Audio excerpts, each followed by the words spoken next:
Testing, testing. 1, 2.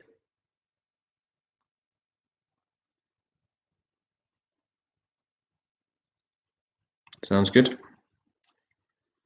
With that thick Tamworth accent.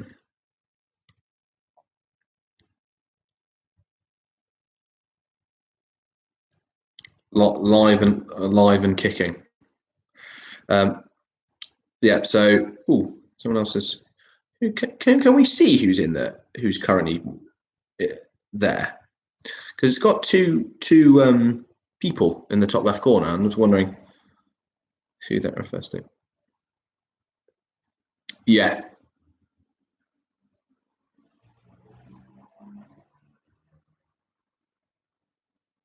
Yeah, there are.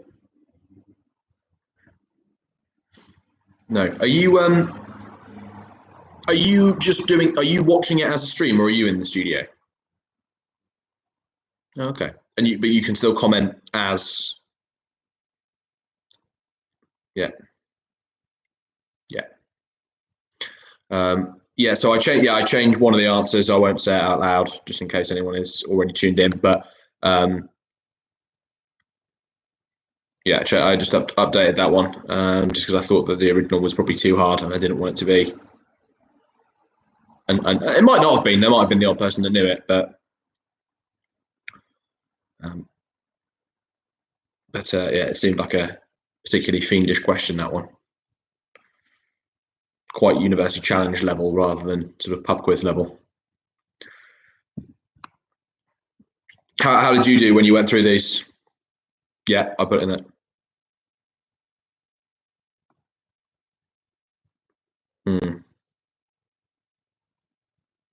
Yeah, didn't know her name. I think she is utterly wonderful in every way. No, I just think she's brilliant. I just think she's so clever and funny, and I think she's awesome.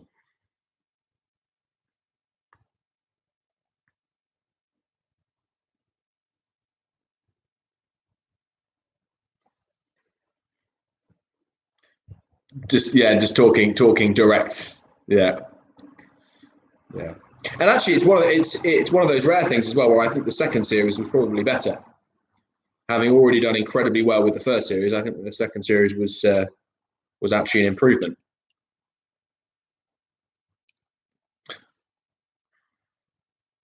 I'm gonna just mute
Hey, evening everybody who's already here. I can see that the Thompson Tartans and I'm getting on a plane. The PE super group there, Jamie Wilcott, Craig Armstrong, Gary Burton are on board as well, which is great. Maybe not quite the A team, but certainly around the sort of D area, I reckon. 21 people currently viewing, which is great. Crown Corners. Hello, Julia. I think we sorted out the technical problems from last week for you, so there shouldn't be the need for me to repeat the one of the rounds 4 or 5 times. Hopefully that's sorted, and we'll be nice and clear throughout tonight, and I won't have to sit cross-legged on the floor to try and get things going. Hello, John. Hello, Phil. Thanks for coming along again. Great to see you. Elder, your team's sort of the eternal bridesmaids at the minute, aren't you? The sort of we third in the first week, second last week. So let's hope you can round that off with a win this week. Don't want to be the nearly men and women of the NSB quarantine quiz, do you? If you could just stick your team names in the chat as you enter as well, just for Farad's benefit, so we can start ticking people off. Obviously say hello to me. That's great. I'm very grateful. But if you can just put your full team name in the chat as well, that will just help get things ticking along nicely. Thank you, John. Hello, Justine. One of the defending champions there. Eager to hold on to their crown. Hello, Matthew and the Edwards clan, the Nashers, Wiz Reeds. Oh, I'm sure Pete said you only had that name for a week, Steph. Clearly, you've managed to hold on to that a little bit more. Hello, Helen. Hello, 129 Pen, Alison, et al. There I go with the et al again. Hello, Alice. Alice, you're pear tree, aren't you, Alice, with the Basin clan?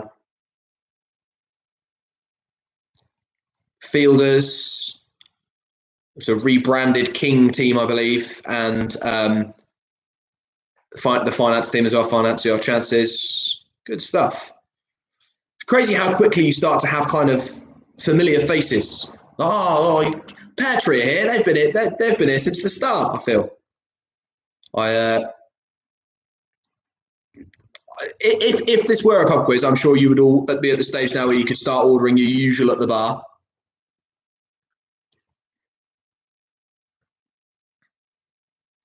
Oh yeah, I'll have a lager shandy, please.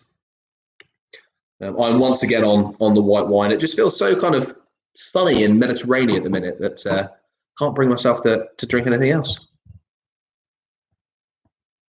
And doing this is stressful business as well. I find myself getting through it at quite the pace, as I'm trying not to have any more shockers like bloody Longestine, Scampi, Dublin Bay prawn.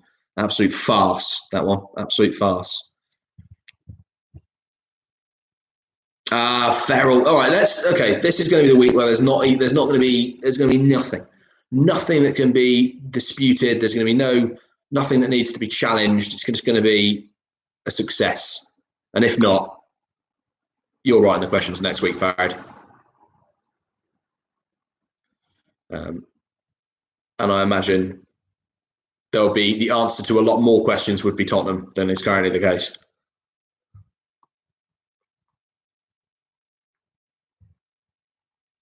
Oh yeah, no, absolutely. Yeah.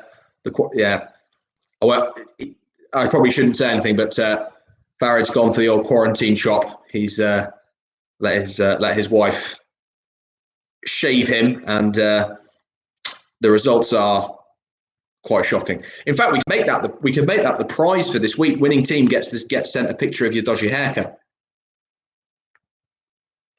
and the winner of the entire quiz season gets to see Richard's quarantine trim, which I hear he's still guarding quite closely. Has anyone seen it yet?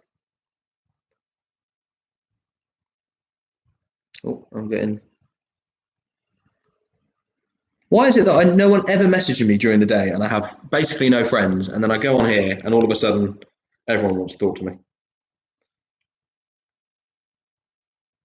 Just checking it's not anyone saying, can't hear you.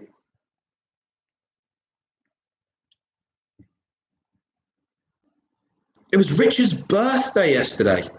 Well, now that is a factual tidbit that I didn't even know that they had a birthday. I never even thought it.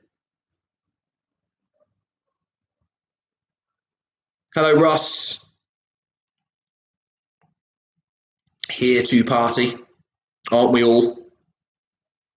That's why I'm sat on my own in an artfully sort of arranged plant situation, because this is my idea of a party. 60 grueling questions on general knowledge and 3/4 of a bottle of Pinot Grigio. That's a party, isn't it? So we've got we've scheduled 7:30 as a start again. We won't start any earlier than that. Just in case people are turning up on time, not late, just on time. As I've said in previous weeks, would be quite a good idea to get pens and paper as well. Get those answer sheets open. You'll see that you have answer sheets to question rounds 1, 2, and 4, not round 3. That's because round 3 is going to be another picture round, and we don't want you to see that early. We only want you to have the 10 minutes on that. So it might be a good idea to get the answer sheets open, check that that's all in order. Maybe get them on the side of your screen so you can go half and half. And I would really recommend a pen and paper just so you can jot down questions or bits of questions so that you don't have to have everything repeated. Obviously, I will go through each round twice. Second time a bit quicker, but a pen and paper is always helpful for these sorts of things. Even if we're doing everything digitally, there's no music or anything today. It's just I think you sent out the round topics in the email, didn't you, Farad? So I'm not giving anything away. Yeah, so round 1 is a history round. Round 2 is film and television. Round 3 is just a straightforward sort of famous faces picture round, just naming the person. And then round 4, backed by popular demand. Everyone was very nice and complimentary and flattering about the quiz again. But the round that people seemed to enjoy the most last week was the connections round. So I've gone for another set of three connections. A little bit harder this week, I think, the connections, because you did so well on them last week. But I suppose, as with everything, they're easy if you know them, and they're not if you don't. The Wuhan clan are in, the Riches, and Alison Clinton as well.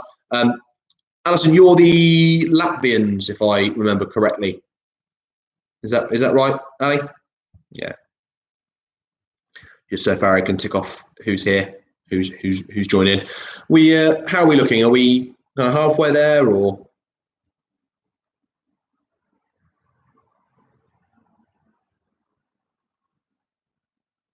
Yeah. Okay. Okay. So we're almost there. Only a few more teams. Newly quarantined teachers are almost here as well. Winfield, you're already redeemed, mate. This is now about building a legend. You've established yourself now. This is about earning your place in quizzing Valhalla. You're out of hell, and now you're going for Valhalla. Team has no name are in.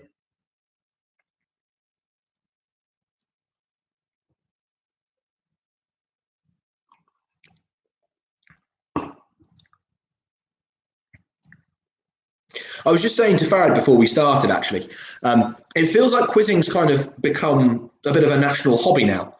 Maybe just for a sort of lack of anything else to do. It feels like every Tom, Dick, and Harry's doing a sort of online virtual pub quiz. And I'd just like to say for the record that I was quizzing before it was cool. This is I haven't just jumped on this bandwagon. I would much rather do a quiz than go to the gym, even when the gym was open, as in normal times. The Hassans are in as well, so we're definitely getting there. Another 5 minutes, so get yourselves comfortable. Make sure your glasses are full and your bladders are empty. As I say, pen and paper would be helpful. Get the answer sheets open. You'll have 3 rounds, 1, 2, and 4. Round 3 we're holding on to for now. So just get yourself set up, and I'm looking to start for in about 5 minutes, pretty much promptly at 7:30.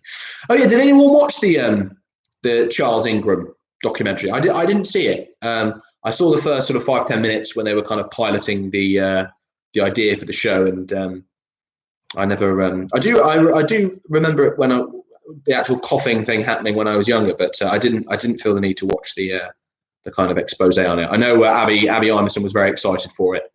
A little bit of gentle scandal.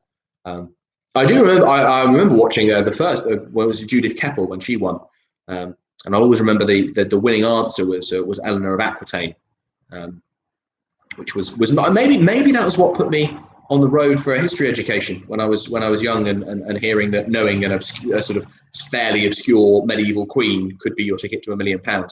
Maybe that's what did it. I'm still waiting for the opportunity to name a medieval queen and get £1 million.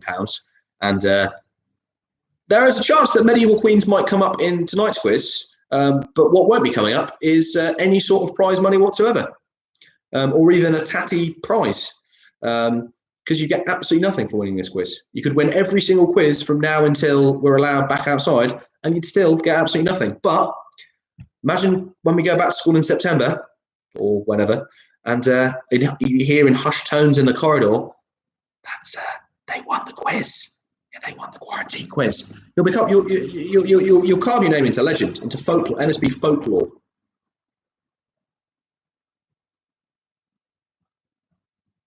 Can I? The Wilborns are in, and can I just ask? Is there a Pamela Leach in the house?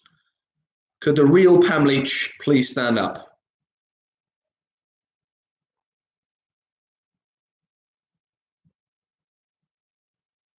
A shout out to James from the Nashers.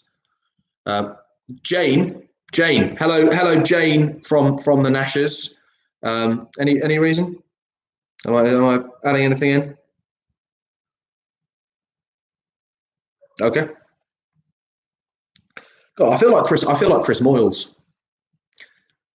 Pam Leach is in.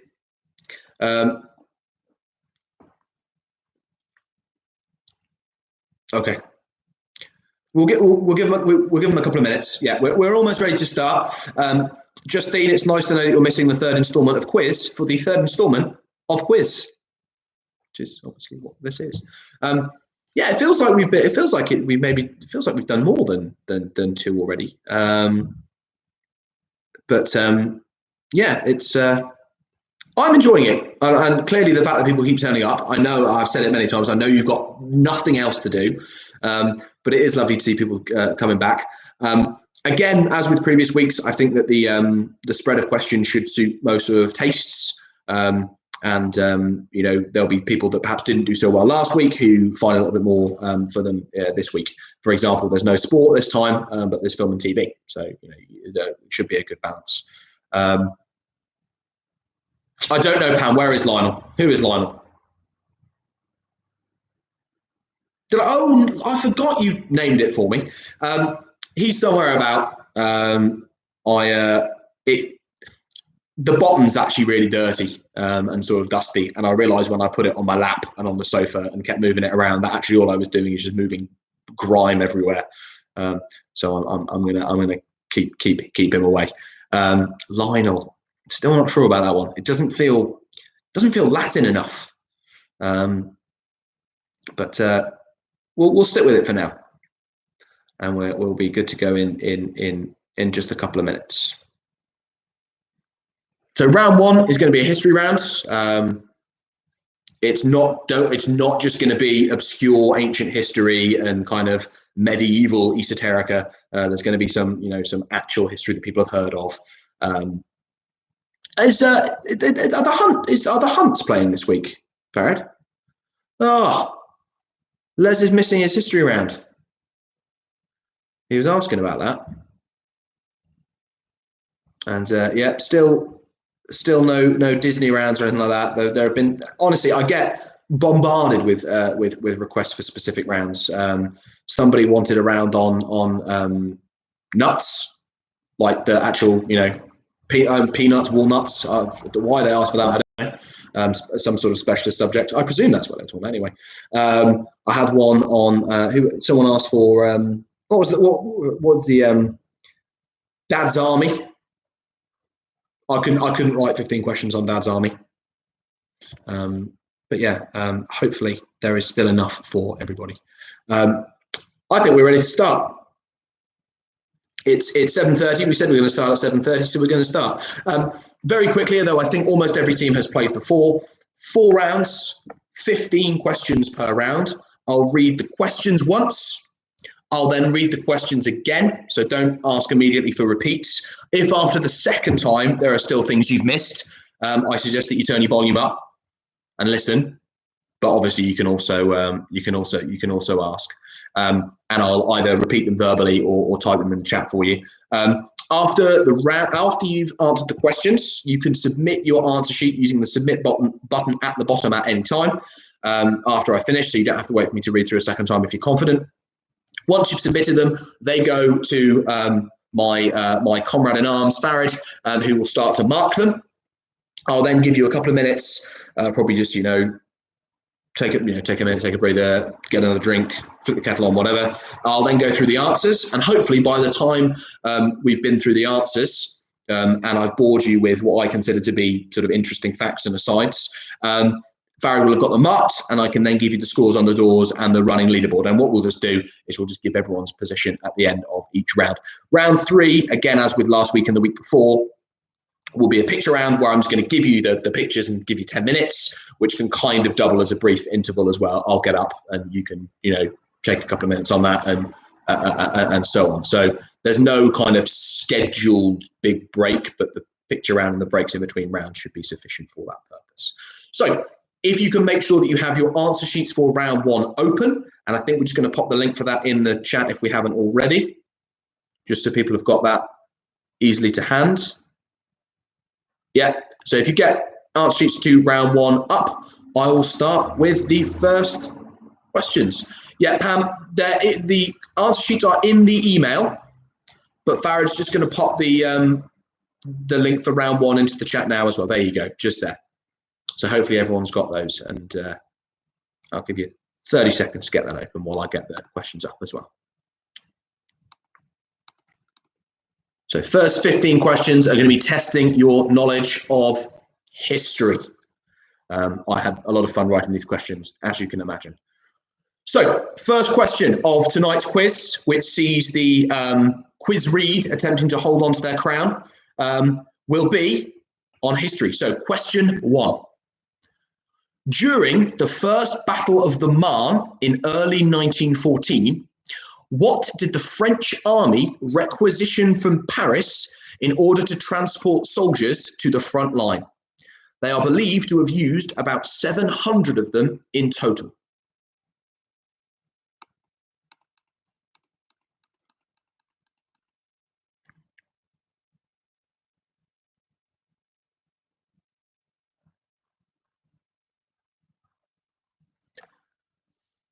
Question 2.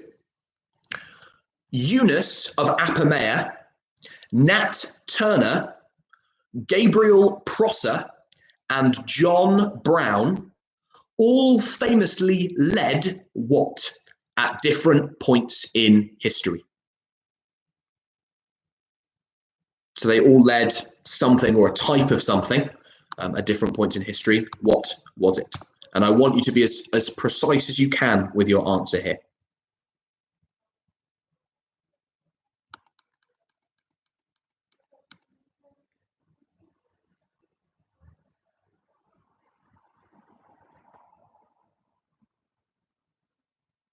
Question 3. Henry VIII received what title from Pope Leo X in 1521 after writing A Defence of the Seven Sacraments? The title is still used by the British monarchy today.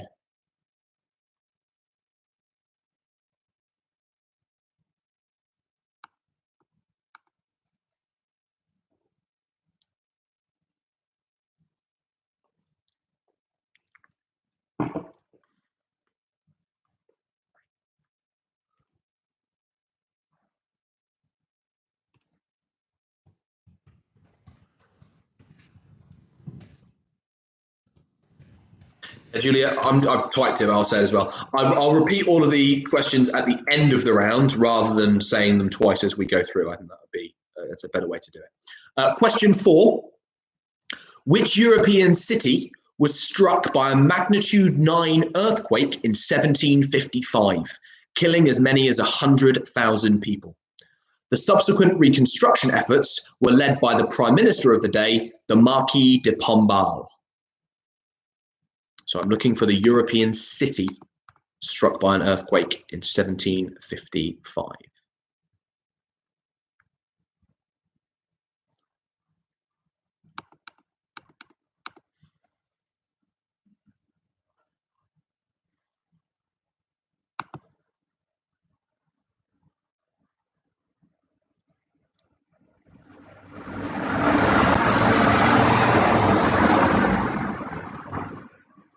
Question number 5.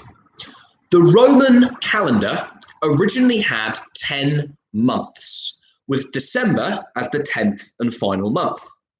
Which 2 months were added into the year in 44 BC and 8 BC? So looking for the 2 months that were the later additions to the calendar. The first was added in 44 BC, the second in 8 BC.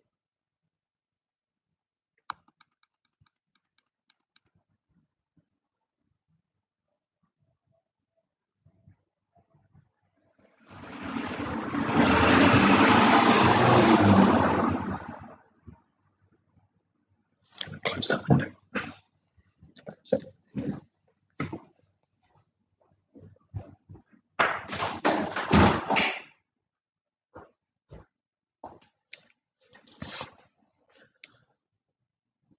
Question number 6.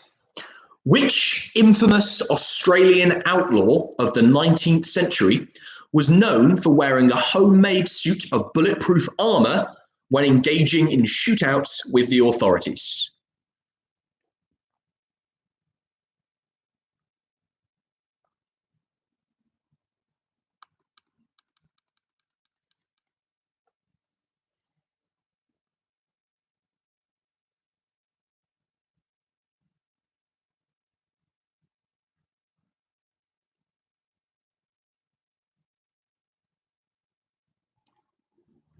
Question number 7. Elizabeth Woodville, supposedly the most beautiful woman in the realm, with heavy-lidded eyes like those of a dragon, married which English king in 1464?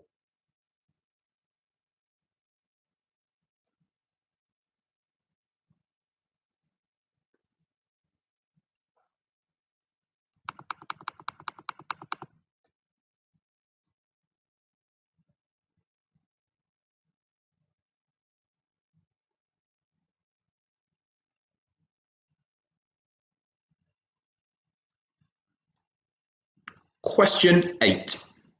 Which historical figure, executed in 1535, was portrayed by Paul Scofield in the film A Man for All Seasons?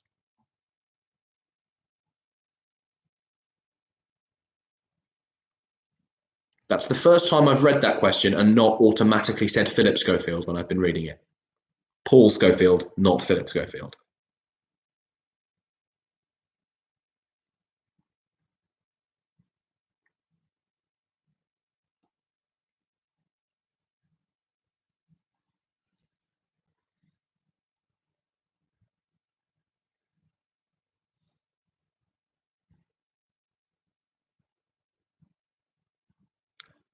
Question number 9.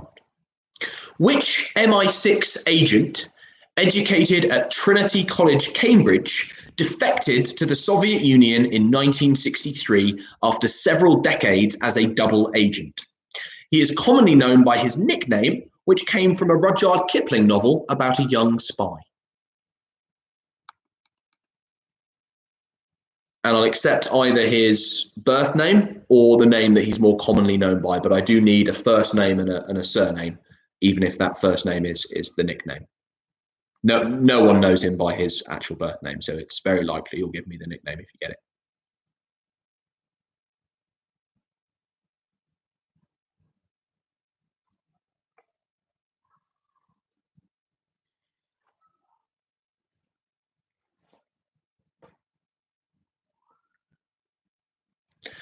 Question 10. How many of the 7 wonders of the ancient world would have been found in Greece? You don't need to name them. I just want you to tell me how many of the 7 wonders of the ancient world would have been found in Greece. And I will say that these locations were in Greece and are in Greece, so you don't have to worry about kind of modern day boundaries or anything like that. There's no trick to it in that regard.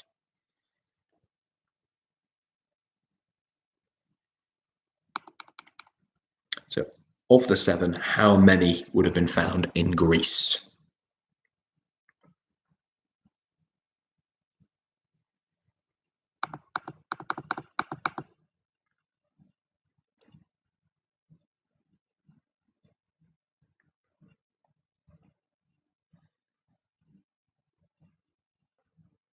Question number 11.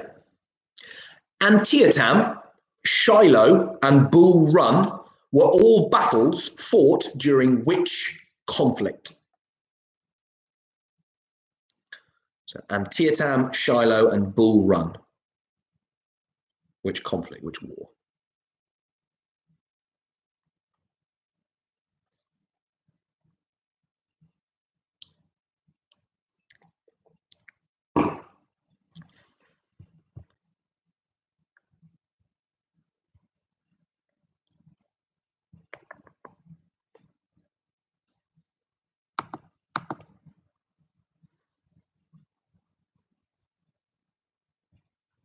Question 12. According to Winston Churchill, what ran from Stettin to Trieste?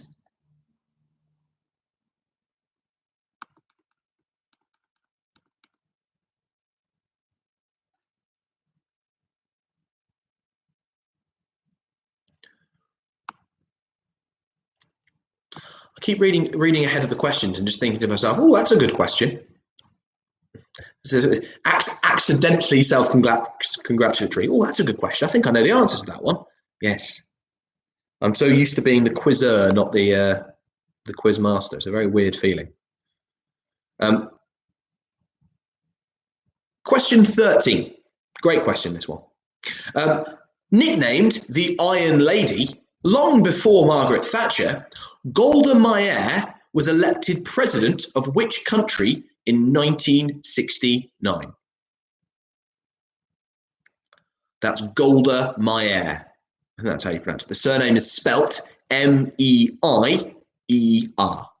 just in case I'm botching the pronunciation. So, of which country was she elected president in 1969?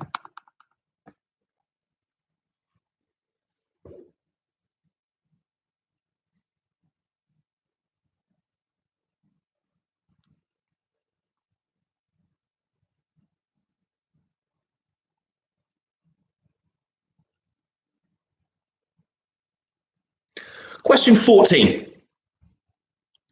What was the title given to the military ruler of Japan between 1192 and 1867? Although technically a subject of the emperor, they in effect ruled the country themselves.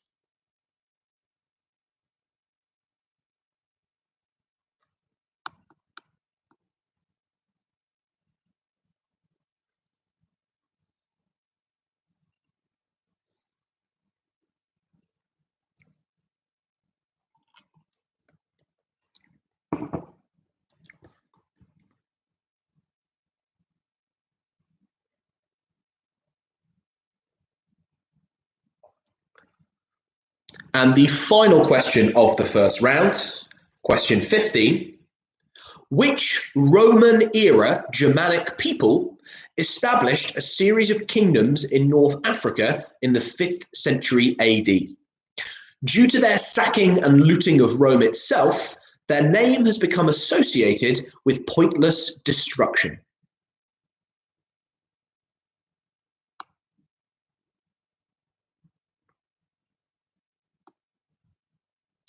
So I'm now going to go back over each of the questions, but you don't have to wait for me to do that. If you're confident you've got them all, you can submit your answers as soon as you want to, as early as you want to. And obviously, the quicker they're all in, the quicker they can be marked, and the quicker that I can give you the scores back, and the less you have to put up with my my tedious padding of the stream. So it's in your best interest, if you want to hear less from me, to get those answers in quickly. But I'm not going to rush you, and I am going to read through them one more time. So listen carefully if there's anything you missed. Question 1. During the First Battle of the Marne in early 1914, what did the French army requisition from Paris in order to transport soldiers to the front line? They are believed to have used about 700 in total. Question 2. Eunice of Apamea, Nat Turner, Gabriel Prosser, and John Brown all famously led what at different points in history? Be specific, please. Question 3. What title did Henry VIII receive from Pope Leo X in 1521? It's still used by the British monarchy today. Question 4. Which European city was struck by an earthquake in 1755, killing as many as 100,000 people, with the reconstruction efforts being led by the Marquis de Pombal? Question 5. The Roman calendar originally had 10 months. Which 2 months were added into the year in 44 BC and 8 BC, respectively? Question 6. Which famous Australian outlaw of the 19th century was known for wearing a homemade suit of bulletproof armour when engaging in shootouts with the authorities? Question 7. Elizabeth Woodville married which English king in 1464? Question 8. Which historical figure executed in 1535 was portrayed by Paul, not Philip Schofield, in the film A Man for All Seasons? Question 9. Which MI6 agent educated at Trinity College, Cambridge, defected to the Soviet Union in 1963? He's more commonly known by his nickname, which came from a Rudyard Kipling novel about a young spy. Question 10. How many of the 7 wonders of the ancient world would have been found in Greece? Question 11. Antietam, Shiloh, and Bull Run were all battles fought in which conflict?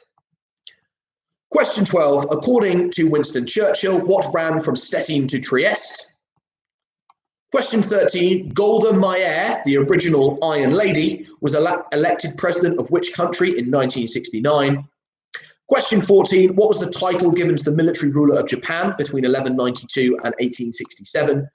And question 15. Which Roman-era Germanic people who established a series of kingdoms in North Africa has their name become associated with pointless destruction? So they are all of the questions once and twice. If anyone needs any more repeating again, as they've managed to miss them twice, just pop the question number in the chat and I'll let you know what the question was. Other than that, get thinking, get discussing, and get those answers in as quickly as you can, please. Hopefully that wasn't too difficult.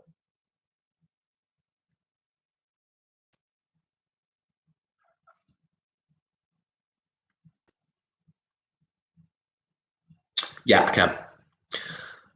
Whereas Chris, I blame your work ethic, and you know, the fact that the unfortunately the A-level curriculum doesn't include Germanic era Roman peoples or what else? Yeah, no. And then there are a few in there. There are a few in there that you probably should have got from your A-level studies, actually, thinking about it. Nothing on Mao, of course. I thought that would be too easy for you. And I can see that answers are now starting to flood in already.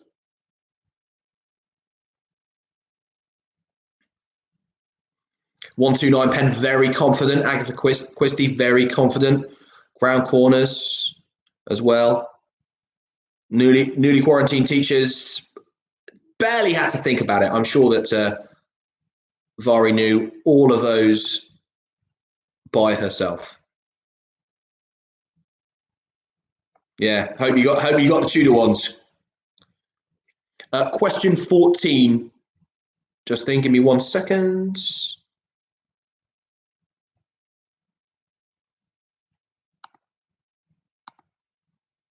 want to make sure I know that. I just want to make sure I'm reading it in the same way. Question 14. What was the title given to the military rulers of Japan between 1192 and 1867? Although technically a servant of the emperor, they in effect ruled the country themselves.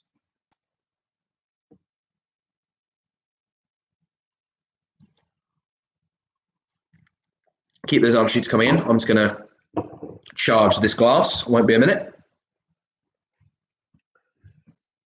Stick that on mute for a second. Oh, sorry, that's uncomfortable.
It is, isn't it? Yeah. Although isn't it a Saturday? Isn't it a Saturday afternoon? Saturday or Sunday? The island of La Grande Jatte. I thought it was a Saturday, but I could well be wrong. Barry, can you hear me now? There you go. Yeah, you're back through on the headphone. There were 2 Tudor ones. Are we all in? Do we know? Entries received. Still waiting on answers from a few, I think. Winfield's, Quiz Reads, the Fielders, and Anna has not joined us. So yeah, just waiting on 2 now. The Fielders and Quiz Read. I imagine this is some intense debate between Abby and Helen as to who they're going to go with. Oh, they've resolved the debate. Someone's back down. Were they debating about whether it was Moore or Cromwell? Maybe that was the debate.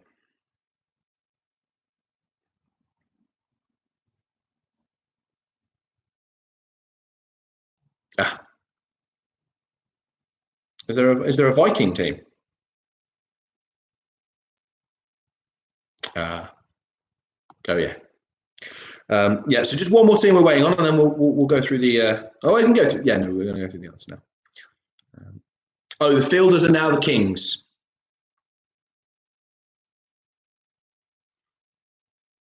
So the Kings are in. Okay. Yeah, excellent. We're good to go then.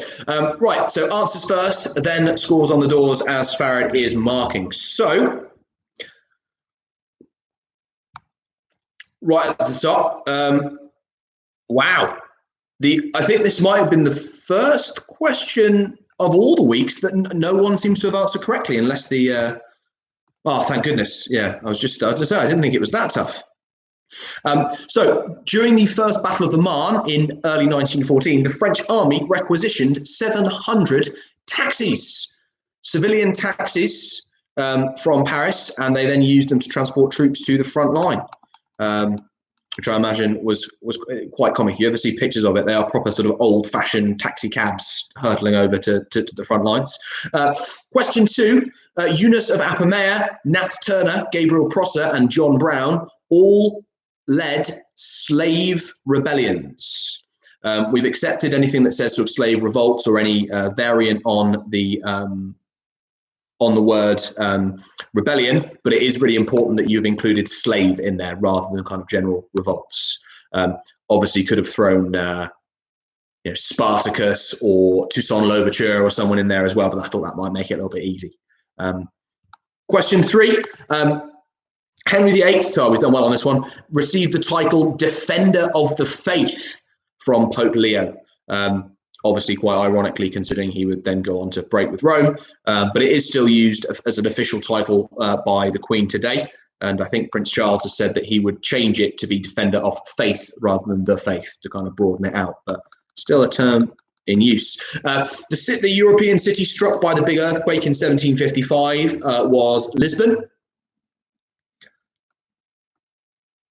The 2 months added to the Roman calendar were July and August, obviously named after Julius Caesar, July, and Augustus, the first emperor, which is why, the names don't quite work. October, Oct, 8th month is now the 10th month. November, Noves, the 9th month is now the 11th, and December is now the 12th, because they jammed two names, 2 months in there named after key figures. It makes sense if you think about it. Nice one. Yeah. The Australian outlaw, name an Australian outlaw and you're probably there, was Ned Kelly. Elizabeth Woodville. Hopefully Abby got this one and was excited when this one came up. I thought it was right in her wheelhouse. Was Edward IV, Elizabeth Woodville. Heavy-lidded eyes like those of a dragon. I don't know if that is a good thing, but Edward IV. The historical figure portrayed by Paul Schofield was Sir Thomas More. That was one of the Tudor questions. The MI6 agent, part of the sort of the Cambridge circle, was Kim Philby. We have accepted Harold Philby, but I think everyone knows him as Kim after the Rudyard Kipling novel. The wonders of the ancient world, 2 of them would have been found in Greece. The giant statue of Zeus at Olympia and the also giant statue of Helios, the Colossus of Rhodes. Other countries featuring wonders would be modern day Egypt, Iran, and Turkey as well. But only 2 of them in Greece itself. Question 11, Antietam, Shiloh, and Bull Run were all battles of the American Civil War. According to Winston Churchill, from Stettin on the Baltic to Trieste on the Adriatic, an iron curtain has descended. The Iron Curtain ran from Stettin to Trieste, which is always a tough one to try and explain to the kids that it wasn't actually a physical thing, because I think they think the Iron Curtain and the Berlin Wall are the same thing, and it's a metaphorical curtain. But yeah, from Stettin to Trieste. Golda Meir was the Iron Lady and President of Israel, elected in 1969. Not the first, but one of the first elected female heads of state. Question 14, the military ruler of Japan between 1192 and 1867 was the shogun, after Tokugawa Ieyasu proclaimed himself and sort of deposed the emperor at the back end of the 12th century. And probably much more likely you got this through their name than knowing sort of where they established their kingdoms. The Roman era Germanic people who settled themselves in North Africa and sacked and looted Rome were the Vandals, hence vandalism.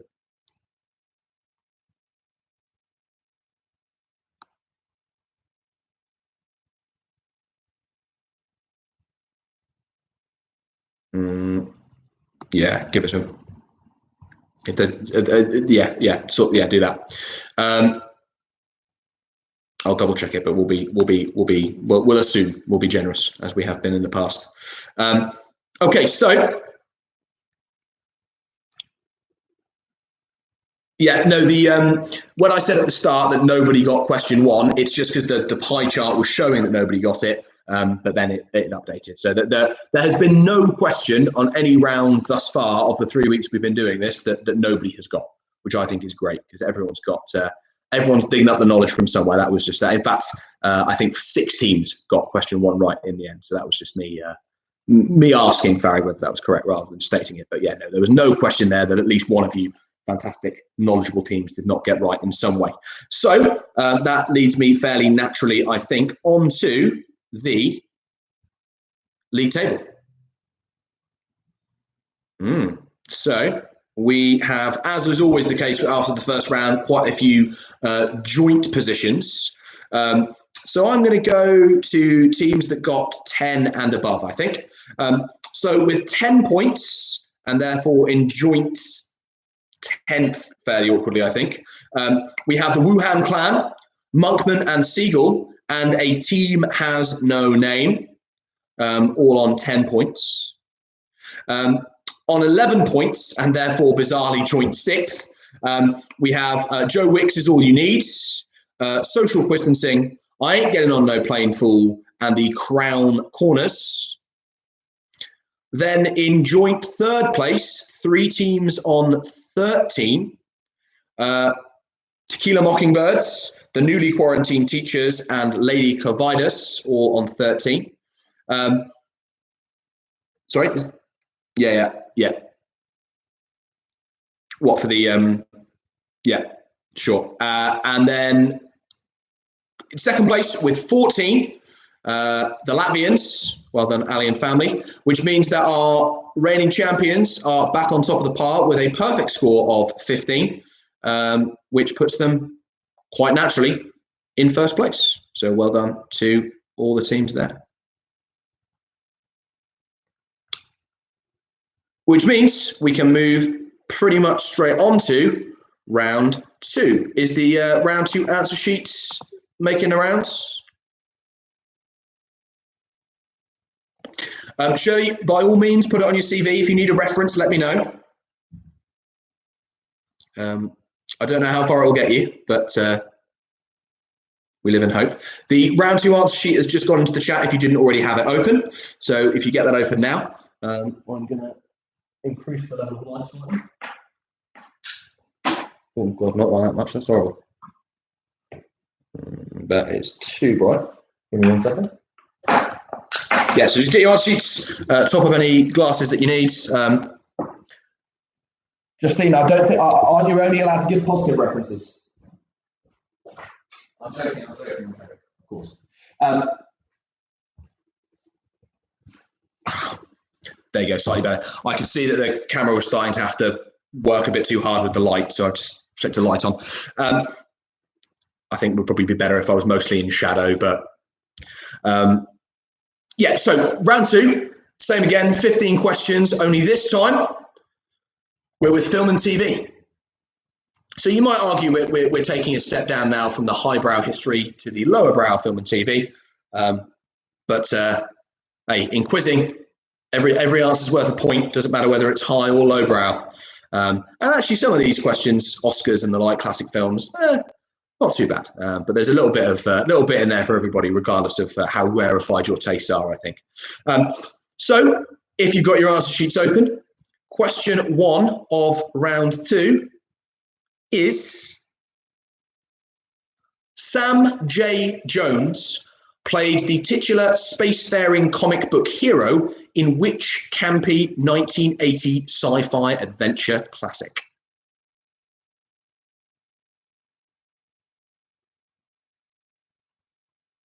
So just looking for the name of the film on this one. What was the name of the film? in which Sam J. Jones played the spacefaring comic book hero?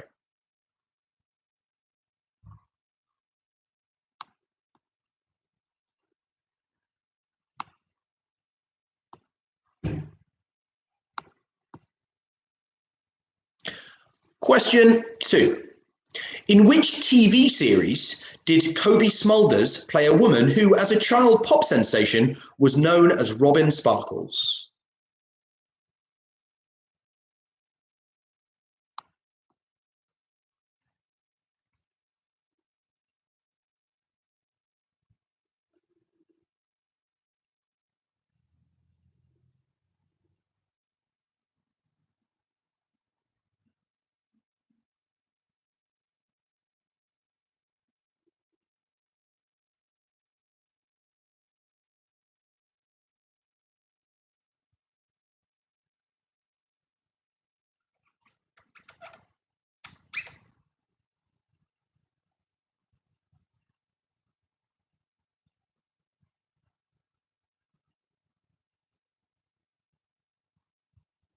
Yeah, so I was just checking something. Question 3. Which actress has won the most Best Actress awards at the Oscars, with a total of 4?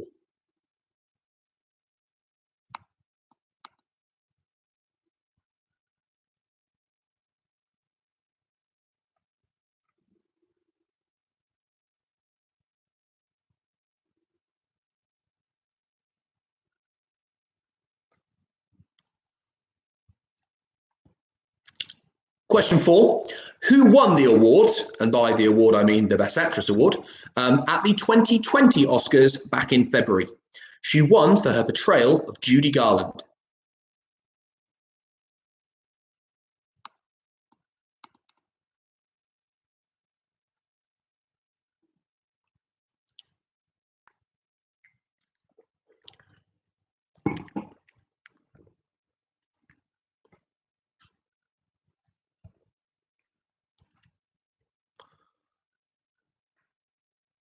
Question 5.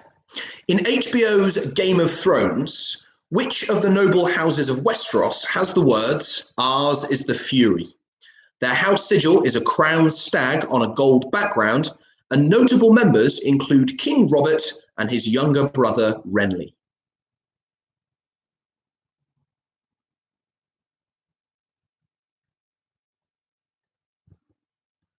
So looking for the name of the family or the great house there.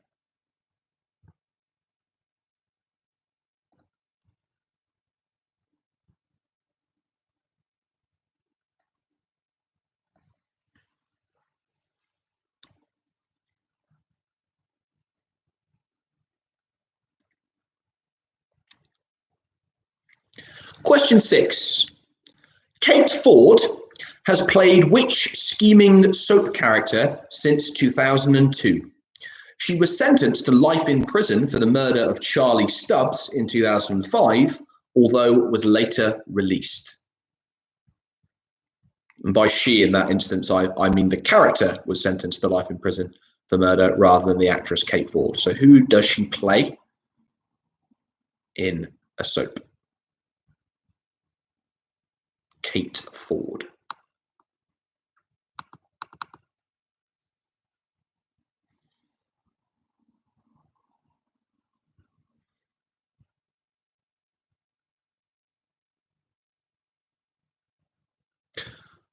This one requires fairly deep knowledge, I think, this one. But let's see how we get on. Which two-word phrase appeared in almost every episode of the first series of the revived Doctor Who back in 2005? In the series, it was the name of a corporation that had been taken over by the Daleks and was also the title of the 12th and penultimate episode of that series. You can be proud of yourself if you get this one, but you'll probably also be a little bit embarrassed. So I'm looking for a two-word phrase that appeared in almost every episode of the first revived series of Doctor Who back in 2005. The one with Christopher Eccleston, if that helps.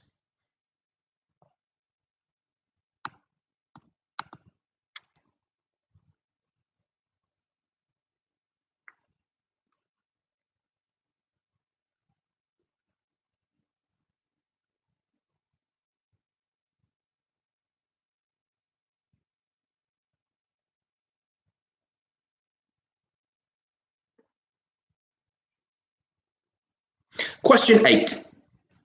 What was the subtitle of the first Hobbit film released in 2012?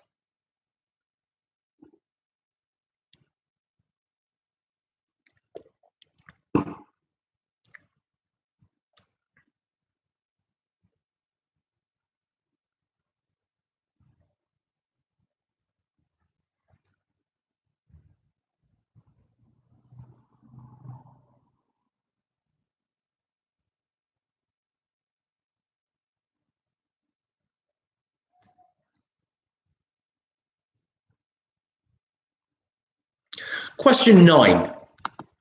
Which American visual artist created the Dynamation stop model technique, which was used to bring to life monsters such as the skeletons in 1963's groundbreaking adventure Jason and the Argonauts?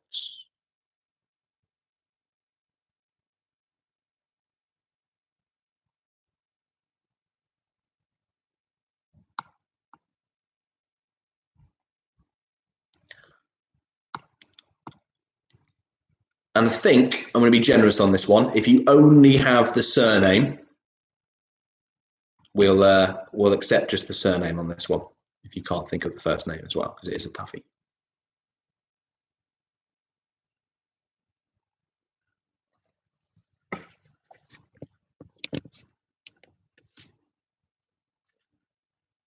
Question 10.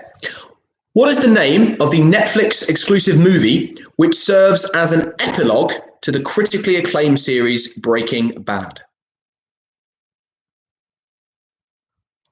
I don't know if it's still Netflix exclusive actually, but it was originally released on Netflix. An epilogue to the critically acclaimed series Breaking Bad. What is it called?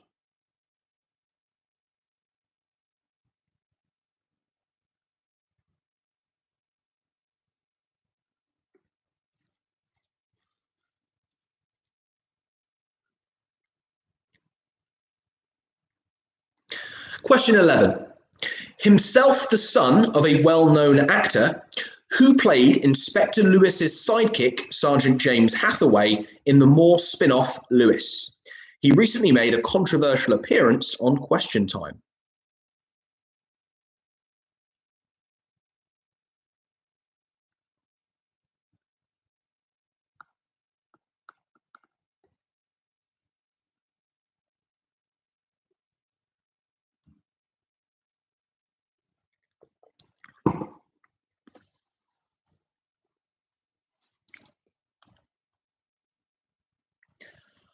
Question number 12. Which Hindu goddess of death is worshipped by the Indian cult in Indiana Jones and the Temple of Doom?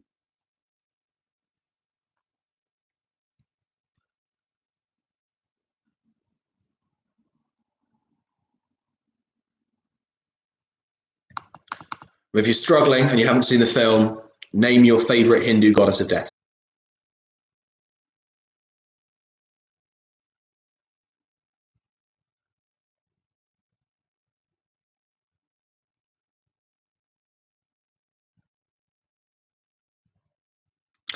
Question 13. Which couple were crowned as the winners of the 2020 series of Love Island?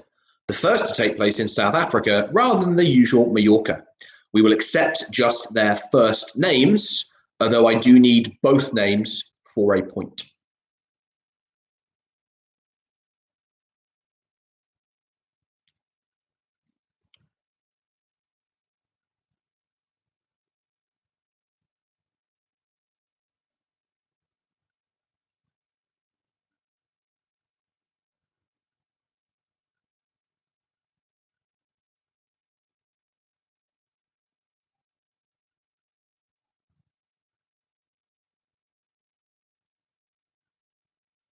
Question number 14.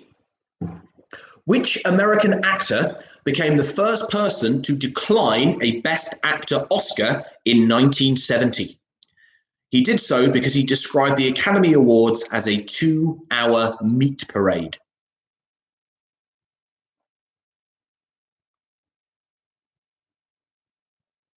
Who was the first person to decline a Best Actor Oscar back in 1970.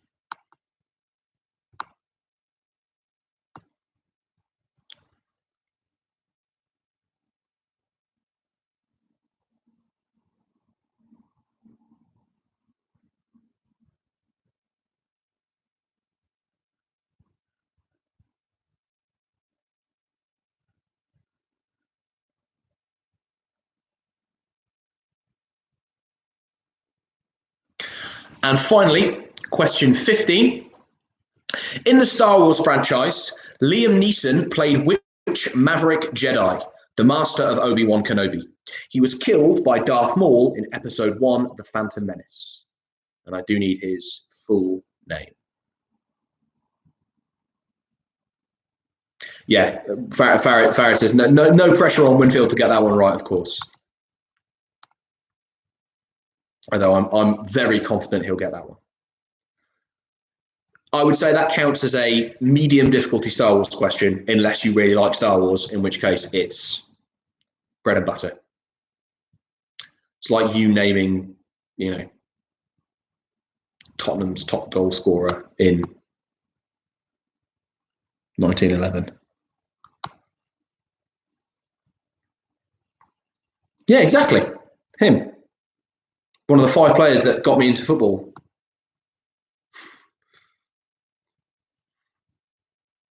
I shared that and just replied, they're still working on it. But we might see one of them tonight, actually. One of my footballing inspirations. Might make an appearance in tonight's quiz. Okay, so that is all of the questions. I will go through them a second time. And then, as I said before, you can submit your answers at any point between now and when I say time. But if you need to hear them a second time, I'll give them to you now. So, question 1. Sam J. Jones played the title spacefaring comic book hero in which campy 1980s sci-fi adventure classic? Question 2. In which TV series did Kobe Smulders play a woman who, as a child pop sensation, was known as Robin Sparkles?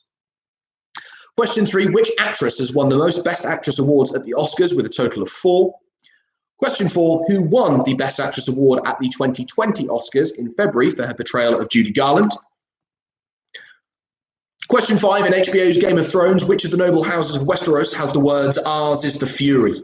The house sigil is a crowned stag on a gold background, and notable members include King Robert and his younger brother Renly. Question 6. Kate Ford has played which scheming soap character since 2002? She was sentenced to life in prison for the murder of Charlie Stubbs in 2005, although was later released. Question 7. Which 2-word phrase appeared in almost every episode of the first series of the revived Doctor Who back in 2005?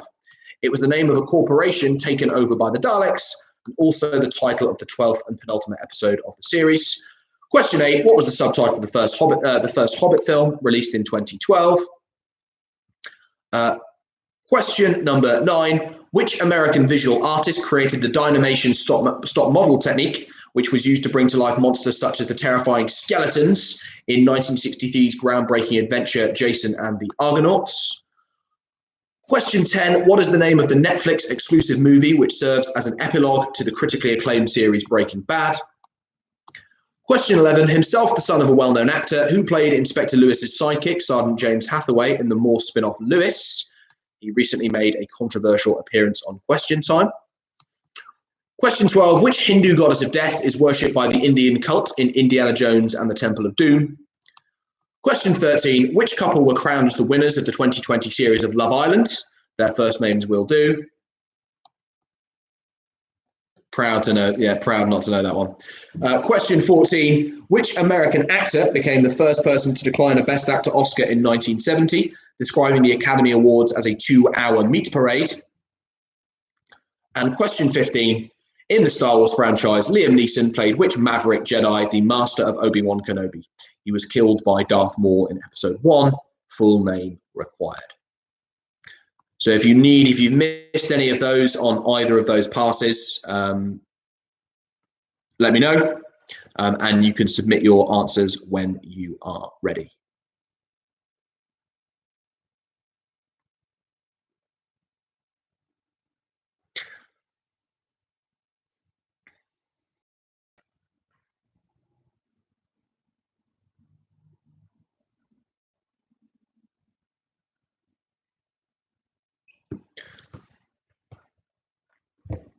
I think it's probably also highlighted some of my sort of film and TV sort of predilections as well.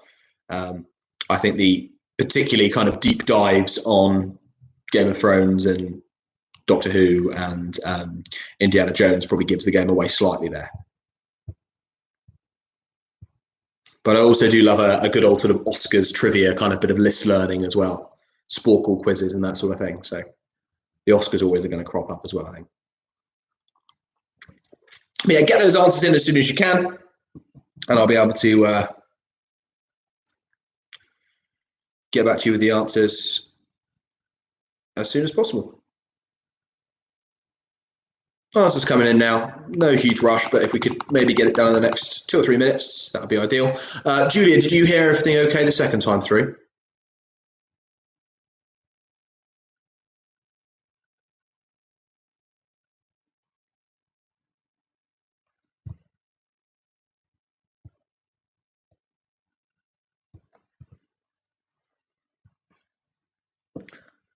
Quiz read dominating the chat as they dominate the quiz.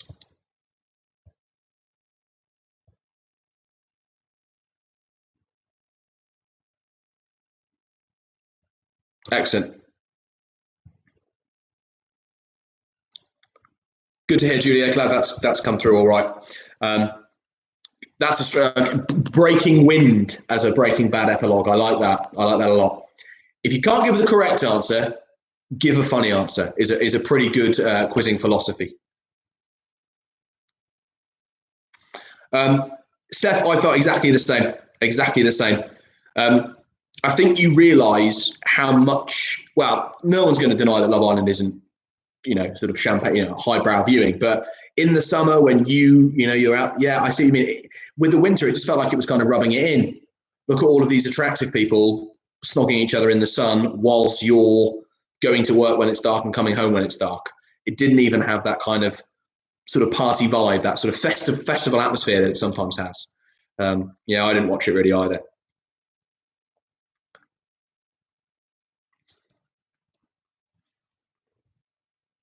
Almost there now. 1, 2, 3 teams. 4 teams still to submit. 4 teams still to submit, I think. So we're not waiting on the fielders because they are renamed.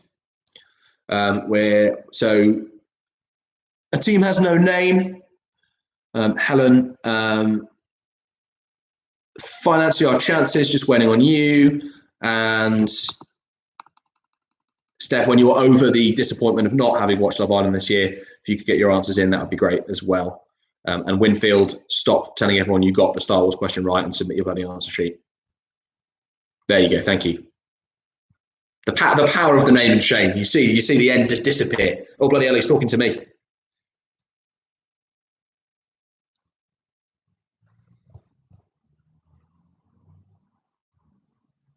Another good, strong round by the looks of the pie chart. More blue than red.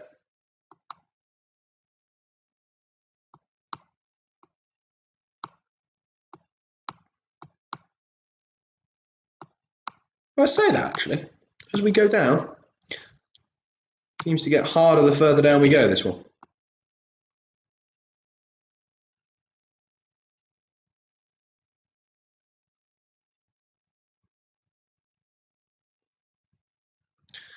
Okay, we are now just waiting on, from what I can see, nobody. Everyone's in, other than the 2 teams who we're not waiting on things from at all. So I'll go through the answers, shall I? Might as well. There'll be a few you're curious on. I hope to kind of hear I knew it from all the way over here. So question 1, Sam J. Jones, of course, played Flash Gordon. I always love the bit in is it Infinity War where Tony Stark calls Quill Flash Gordon, and he says that's a compliment, which it absolutely is. Flash Gordon is great. Question 2, Kobe Smulders played a woman who, as a child pop sensation, was known as Robin Sparkles in How I Met Your Mother, the long-running American sitcom. Question 3, sort of classic trivia question, this one. The actress who's won most Best Actress awards at the Oscars was Katharine Hepburn. with a total of 4. I think there are now 3, maybe 4 women or 5 who are tied on, who all have 2. No one's managed to get 3 yet, and no one's managed to hit the heights of 4. I think Meryl Streep's been nominated for more than 4, but only Katharine Hepburn's won 4. Yeah, no, I thought lots of people would go for Meryl Streep on that one. She's got 2, lots of nominations, but she's not quite at the dizzy heights of Katharine Hepburn yet. Most recently, the most recent winner joining the club, I think with her first, was Renee Zellweger. Abby, she's Bridget Jones. If you don't, if you've forgotten. Not that you would. Question 5, bit of a deep dive on Game of Thrones. This one, the House of Westeros, who have the words "Ours is the Fury" with the crowned stag on the golden backgrounds, was the House Baratheon. King Robert Baratheon, Renly Baratheon, and of course there was Stannis as well. Question 6. Kate Ford has played Tracy Barlow since 2002. I used the word scheming soap character in the question. My mother always referred to her as a nasty cow, which I think is a sort of general sort of synonym for scheming, isn't it? Oh yeah, Tracy Barlow, she's a nasty cow. Did anyone put an alternative surname, any of her married surnames or anything, Farid, or? Yeah, we will of course accept that. Although there are no points. There are no bonus points for showing off. Question 7. A 50-50 split on this one. I thought people might find this one tougher, but half teams got this one. The 2-word phrase that appeared in almost every episode of the first series of the revived Doctor Who, sometimes in the background, sometimes more closely referenced. Bad wolf. Bad wolf. The subtitle of the first Hobbit film was, of course, An Unexpected Journey. Question 9, a tough one this. The American visual artist who created the Dynamation stop model technique used in films such as Jason and the Argonauts was Ray Harryhausen. And we have just accepted Harryhausen on that one. I still remember having a VHS of Jason and the Argonauts and watching it like over and over as a kid, and that scene with the skeletons and the dragon's teeth and things, it was just so cool, and it was all down to his pioneering technique. The Breaking Bad sequel, not Breaking Wind, although if we could award half points, we would. It was El Camino. The actor, son of Edward from The Day of the Jackal, I think, and the sidekick of Lewis he was played by Lawrence Fox, who recently made quite a controversial appearance on Question Time. The Hindu goddess of death, worshipped by the Indian cult in Indiana Jones and the Temple of Doom, was, of course, Kali. And if in getting that question right, you didn't start shouting Kali Ma and mime ripping someone's hat out of their chest, why are you even here? I'm sure anyone who knew enough to get that one right knew enough to go Kali Ma and rip some hearts out of chests. So I really hope so anyway. The couple crowned as the winners of the 2020 series of Love Island were Paige Turley and Finn Tapp, although we will accept Paige and Finn or Paige and Finley. The American actor, the first person to decline a Best Actor Oscar in 1970, was the great George C. Scott. And he was being recognised for his portrayal of General Patton in the film Patton, which also won Best Picture. He hated the award ceremony. He described it as a 2-hour meat parade. He said that all artistic performances were unique. They couldn't be compared to one another. You couldn't award things based purely on personal taste. He was very strongly against the awards and became the first person to decline one, although not the last. And Winfield's Star Wars, customary Star Wars question that I throw out there just to give him a chance, actually answered really, really well. 22 out of 2016 getting this one right. Liam Neeson played the Maverick Jedi Master Qui-Gon Jinn, and he was his upper half separated from his lower half by Darth Maul at the climax of Episode 1, The Phantom Menace. Well done on that, Rams. I think some tough questions that you fielded really, really well. And the leaderboard has changed a bit.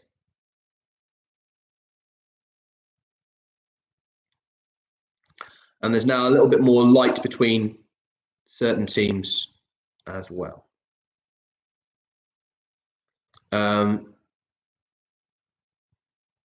Let's go with joint ninth and above. So with a total of 21 points, we've got a few teams. We've got 4 teams on 21.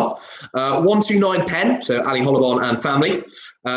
The Wilborns, the Wuhan clan, and Joe Wicks's All You Need, all on 21. Then in joint 7th place with 22 points, we have some quizzes of great pedigree here. We have Pear Tree, the Basons, and I think Graham Smith joining in as well. I missed you last week, Graham, in that. I didn't realise you were part of Pear Tree, and I said you weren't present, so I apologise. And the team, the Ethelwolds of John Elder, Johnny Hewitt, Claire Alderson, also on 22. 2 teams often pitted against each other in the ON's quiz. Not much to separate them here. On 23 points and in joint 5th place, Lady Covidas, put it on your CV, and A Team Has No Name. So well done, Shirley and Hannah on that one. In 4th place, Tequila Mockingbirds. In 3rd place, the Latvians. In 4th place, 24. 3rd place, 26. In 2nd place, on an impressive 27, getting 14 from that last round, are the newly quarantined teachers, which means still holding on to top spot and having dropped only 1 point so far on 29, we have Quiz Reed. Well done. So still top of the pile, not willing to relinquish that crown without a fight. Is it going to get a little bit Battle of Bosworth in here? We'll have to wait and see. Sorry, I forgot to mention Rebecca 46 from Coventry in your team there, John. I apologise. Not part of. I didn't see. Is her name part of the kind of awkward portmanteau team name that you've gone with? I'm not sure. Anyway, so that's the scores as they stand. Still really, really close, as these quizzes have always been. Not much light to separate anybody really. I'm being messaged by somebody, which I assume. Tom, you're right. You pulled me up. It was Darth Maul got bisected by Obi-Wan after Qui-Gon got stabbed. I've misremembered. You're absolutely right. You've pulled me up. Tom has messaged me, wrong. No separation. He was only stabbed in the stomach. Tut, tut. Tom, if I message you wrong every time you got a question wrong, I wouldn't have any credit left. And I have a contract anyway, so shut up, Tom. So round 3 is going to be a picture round. God, imagine if we had credit during quarantine. We'd all be running on empty. Question 3 is going to be a picture round. When I say so, with a sort of click of my finger, not that click, the next one, the answer sheet for question 3 is going to appear in the chat. As with last week with the film stills, you're going to have the answer sheet with the questions embedded into it, and all you have to do is name the person in the picture. It's as simple as that. No catch, no distortion of faces, no mixing of 2 people together, just a series of famous faces, living and dead, past and present, black and white and colour. They're all in there. All you need to do is give the full name of that person. Wherever possible, that needs to be first name and surname. I don't believe that there are anybody that is a fictional character or anything like that might confuse you. But if there is any doubt and you think, oh, is it the actor or the character or whatever, I want the real person, the full name of the actor or the real person, if there is any confusion there. When that sheet goes out, you are going to have 10 minutes to answer and submit that answer sheet. This is also going to double as a brief break for me and for you. So in that 10 minutes, do your ablutions, do anything that you need to do to be ready for the second half of the quiz. You do not have to wait for me to say, submit your answer sheets. As soon as you're done, as soon as you're happy, you can fire those off and we can make a start on marking them. So I've either wiped out half of all life in the universe there, or I have put the answer sheet into the chat. or neither. Yes, there we go. There it is. Get it open. Who's in the pictures? Submit your answer sheets as you're ready, and I'll be back at 20:45 to see how we're getting on. Happy quizzing. Good luck.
Hello, everybody.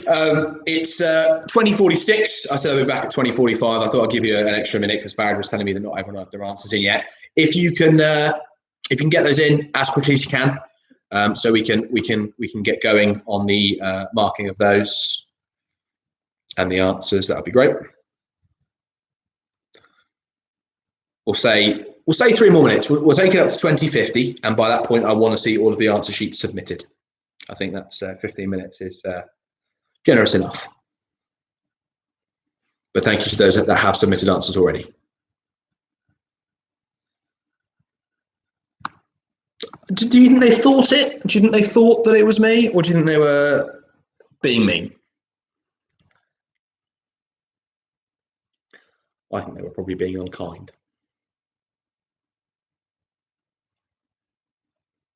Yeah, I can see. I actually haven't seen this yet, where I've actually looked at everyone's answers.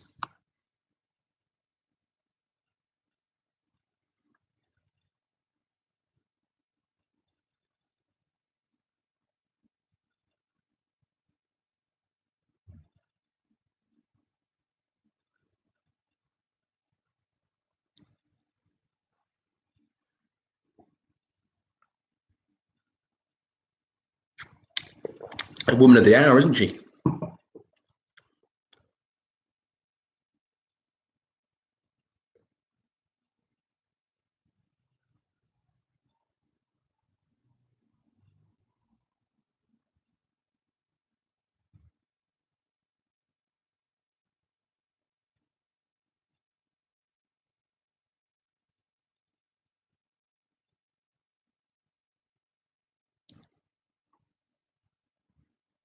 We'll be generous with that misspelt answer there. You see the one I'm talking about for the last answer. Last answer. I think possibly first name to submit. We'll assume that was a slip of the finger rather than anything else, as it's only the one letter. We're kind like that.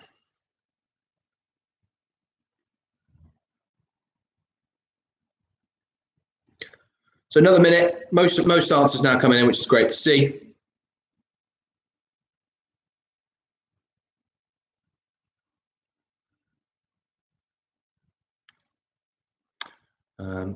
Waiting on the PE Supergroup. I get on playing Fools, waiting on you, and Emily and friends. Let's get quizzical. If you could get quizzical slightly quicker, that would be great. And Joe Wicks is all you need.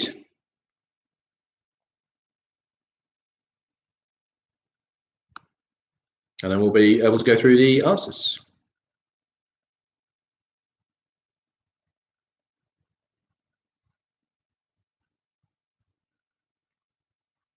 No. One of the 5 players who got me into football. Is it the Wilborns who decided to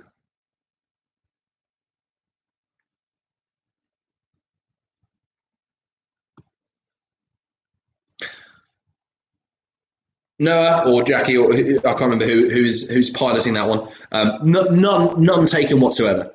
If I had an ounce of this man's genius and legacy, I'd be very happy. So if anything, I'm flattered. Although I think I'd probably beat him in an arm wrestle. Doesn't look like a particularly strong chap, does he?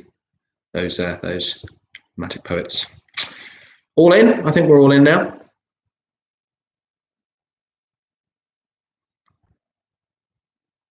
We are not waiting on anyone that I can see. No, we're all in. Good. Okay, so answers to round 3. Famous faces, pictures. First picture was a cricketer. It was Paul Collingwood. All-rounder Paul Collingwood.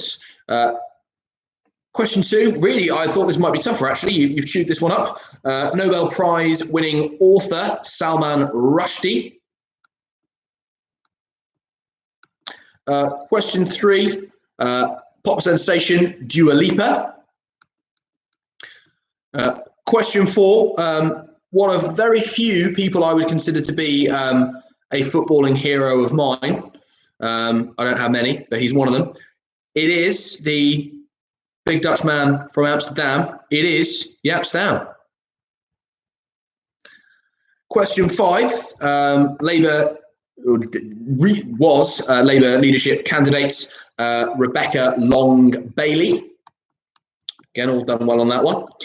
Question 6 was, of course, the delightful Jilly Cooper, author of Riders and other saucy books. Unsurprisingly, you all did very well on that one. Question 7 was, for many of you, quite easy, did quite well on that one, was the politician Henry Kissinger. Question 8, everyone knows the character he plays, but the actor's name might not come to mind as easily. It was Chadwick Boseman, who of course plays T'Challa, Black Panther in the MCU. But we needed the actor's name there, so well done, those of you that got that. A few people did put Black Panther. I understand why. It's definitely his biggest role to date. Question 9, for the Made in Chelsea fans out there, that was Ollie Locke, who I'm reliably informed has returned to the show after a hiatus. Could be, I don't know. Question 10, the maverick Scottish genius who fell foul of his coach Gregor Townsend in the Six Nations for being unable to not have any more beers, is Finn Russell, the Scottish rugby player. Question 11, toughest one on here, I think, by some margin, although some people did still manage it, was the romantic poet John Keats. Question 12, something of a sort of woman of the moment for her perceived excellent handling of the COVID-19 crisis. I've heard she's been hosting YouTube quizzes and all sorts of things to help people in her country get through. It is the wonderful Prime Minister of New Zealand, Jacinda Ardern. We had a fair few permutations for the spelling of that one, but we've been generous. Question 13, arguably, and I don't say this lightly, arguably the greatest member of the greatest pop group of all time, of Girls Aloud. I know everyone's got their favourite Girl Aloud, but for me, I think it's Kimberly. It's a tough one. Yeah, Farritis is Cheryl. Yeah, everyone's got a favourite. Everyone's got a favourite.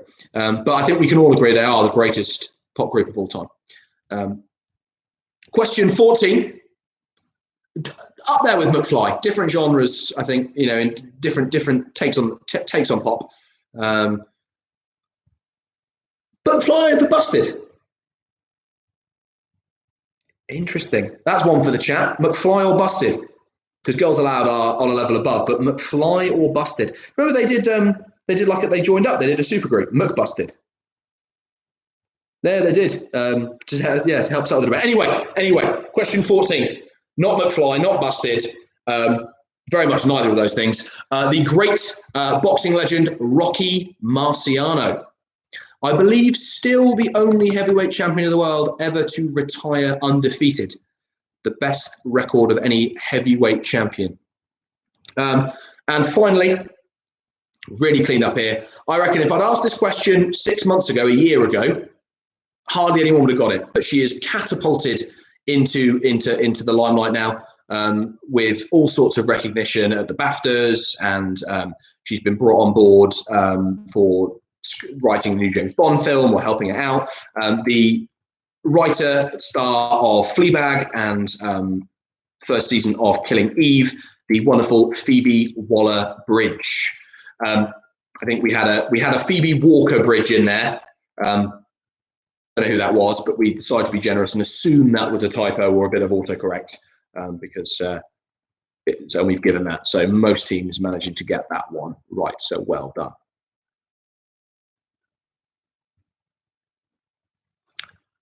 Justine is currently wearing her 2004 Busted t-shirt. What are the chances?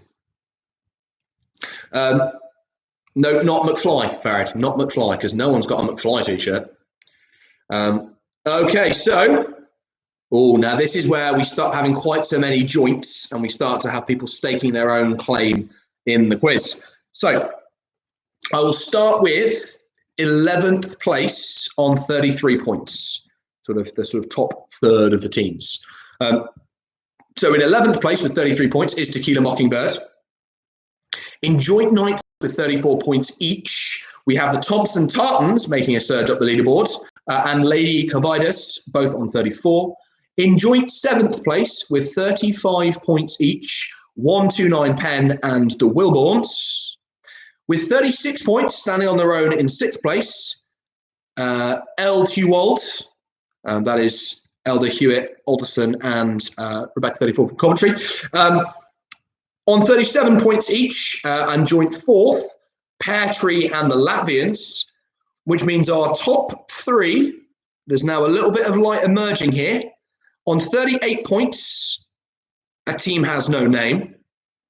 On 41 points, with an impressive performance in that round, the newly quarantined Teachers, which means that in first place with another perfect round, they've still only dropped 1 point in the quiz so far, Quiz Read. Doing very, very well indeed at the top. John, don't congratulate me yet. You've still got one more round to sit through, mate. Elder's ready for bed. John, there's one more. I'm sorry. You can go if you want to, but I think your team will need you for this one. But as it is getting past John's bedtime, we will try and do this as quickly as we can. So without any faffing around, I'm going to tell you that we're going to start on round 4. Round 4 is another connections round. If you played last week, this should be familiar, but if not, I will. Sorry, John. The connections round. So what I'll do, there are 3 sets of connections. It's a bit like Only Connect, in that I'll give you 4 questions. So question 1, 2, 3, 4. There'll be questions with an answer. Yeah. Question 5 will then ask you what connects the answers to questions 1, 2, 3, and 4. And then we'll do the same again with another 4 and then another 4. So there are 3 sets of 4 and 3 questions asking you what connects them. A lot of teams saying to me last week, oh yeah, we managed to figure out the connection, so we then work backwards and added in. And that's exactly what would be the sensible thing to do here. Yeah, put the ones in try and figure out a connection, and then see if you can work backwards. Instead of going through all of them and then all of them again, I'm going to do connection set again, and so on. So we'll stay with the set and go through those twice. In each case, there is a specific connection that we are looking for. And I have told Farid to accept anything from a kind of list of things that I deem to be close enough or specific enough. If you give an answer that is different from the one that I've given, that is not specific enough, and you feel that that's been harshly marked, I'm going to say deal with it. Yeah, if you want to challenge it, you want to say, we put this, can we have that? By all means, do it. The answer is likely to be not what I wanted, not specific enough, or it doesn't work for all of the answers. But as has happened on all the quizzes, if you do want to raise a contest, leave it till the end, and then we'll try and sort it out and make sure it doesn't affect the final standings, okay? So 15 questions on general knowledge connections. The first set of 4 questions. Question number 1. Complete the quote by nuclear physicist J. Robert Oppenheimer, spoken after the detonation of the first nuclear weapon in the Trinity test of 1945. Now I am become blank, destroyer of worlds. So what goes in the blank to complete that quote? Now I am become blank, destroyer of worlds.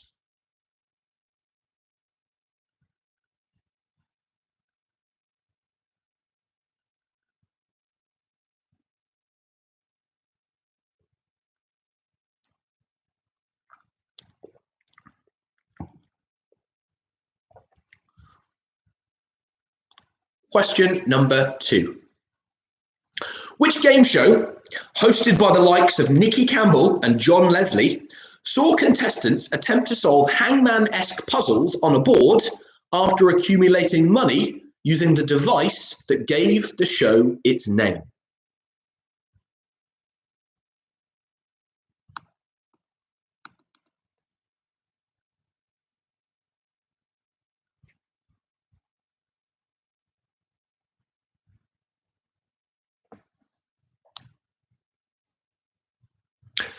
Question number 3.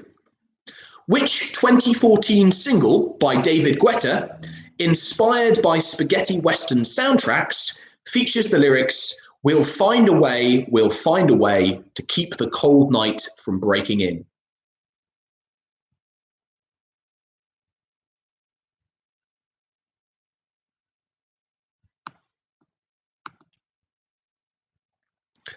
And question number 4, where would you find the Sea of Tranquility and the Ocean of Storms?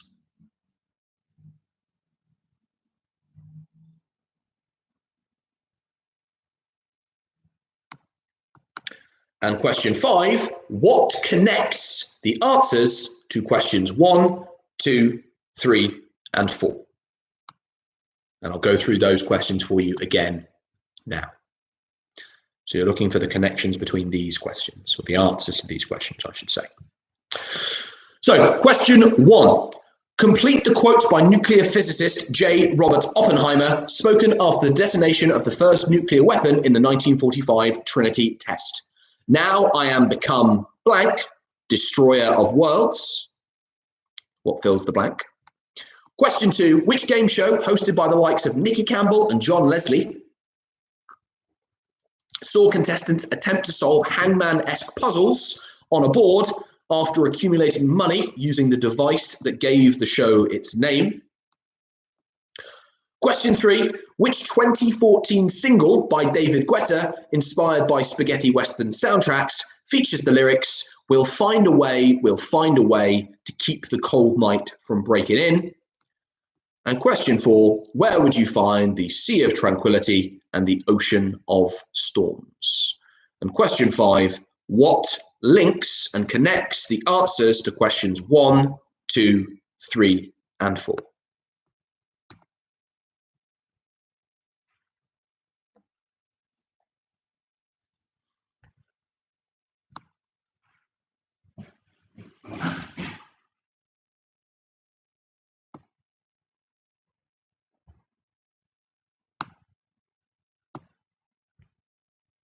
So that's your first set of connected answers. We're going to move on to the second set. So, question number 6. Which British journalist and TV presenter who has appeared on I'm a Celebrity, Get Me Out of Here hosted That's Life from 1973 to 1994 and founded the charity Childline?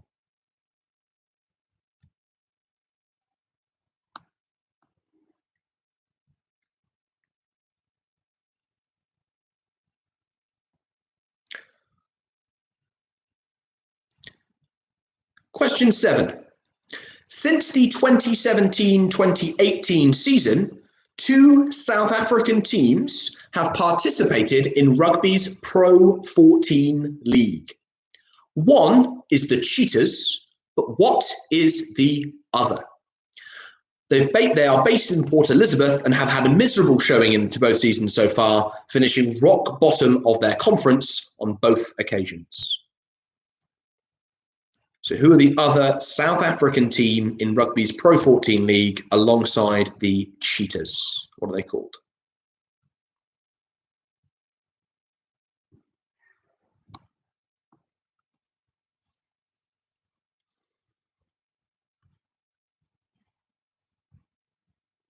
Question 8. Selling England by the Pound, released in 1973, was the 5th studio album by which band?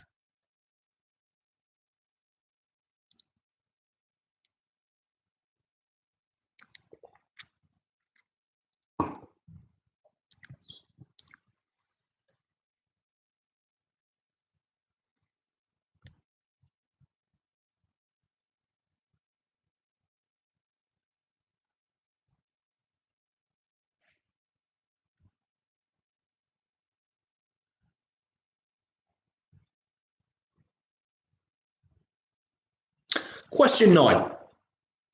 Who was born on Monday, christened on Tuesday, married on Wednesday, and buried on Sunday?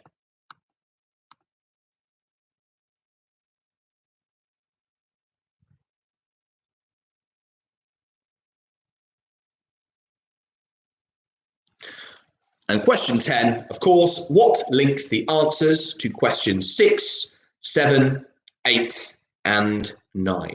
And I'll read those again for you in a moment. So question 10, what links the previous 4 answers?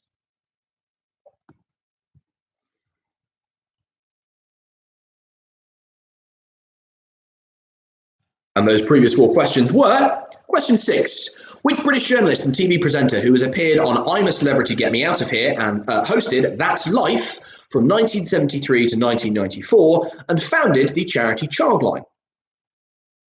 Question 7, since the 2017-18 season, 2 South African teams have participated in rugby's Pro 14 League. One is the Cheetahs, which is the other? In both occasions, they're finished rock bottom of their division, their conference. They're not very good. Question 8.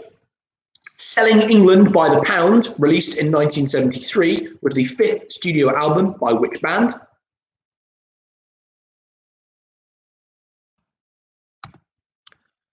And question number 9. Who was born on Monday, christened on Tuesday, married on Wednesday, and buried on Sunday?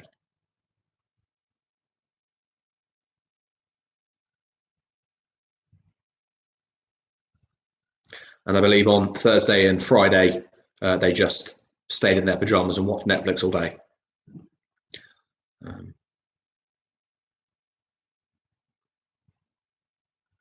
And why they were busy getting married on Wednesday rather than doing the quiz, I don't know. Priorities askew. And question 10, what links the answers to questions 6, 7, 8, and 9?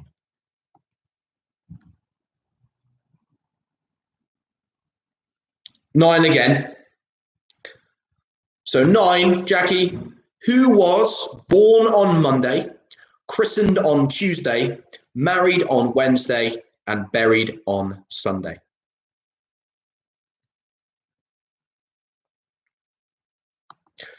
And moving into the final set with question 11. Which city is the capital of South Korea?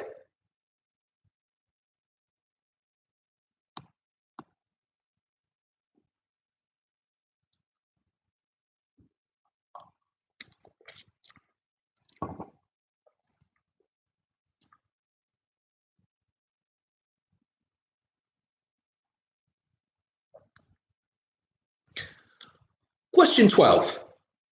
Which crime series, which began in 2014, told the story of intelligent and ruthless drug dealer James Ghost St. Patrick and featured rapper 50 Cent as his friend turned rival Kanan Stark?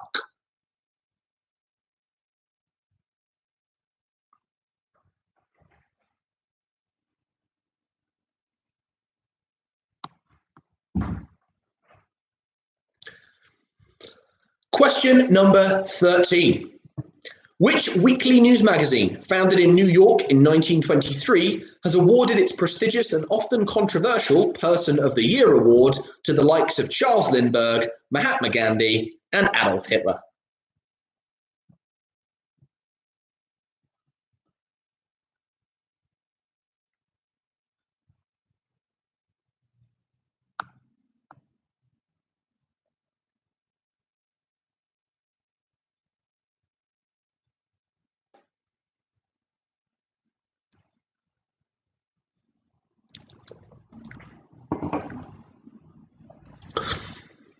And question 14.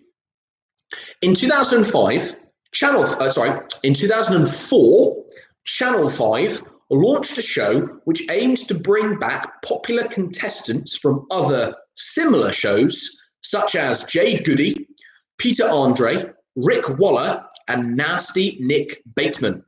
It was a ratings flop and did not get a second series. but can you remember what it was called?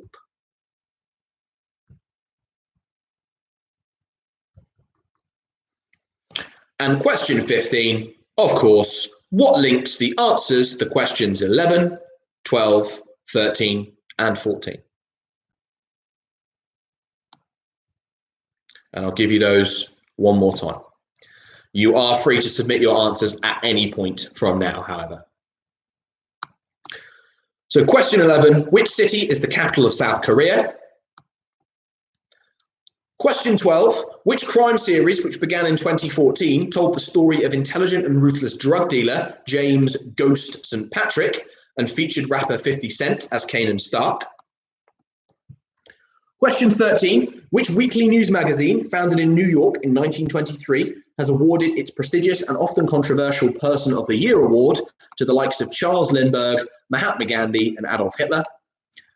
And question 14, in 2004, Channel 5 launched a show which aimed to bring back popular contestants from other similar shows, such as Jade Goody, Peter Andre, Rick Waller, and Nasty Nick Bateman. It was a ratings flop and did not get a second series, but can you remember what it was called?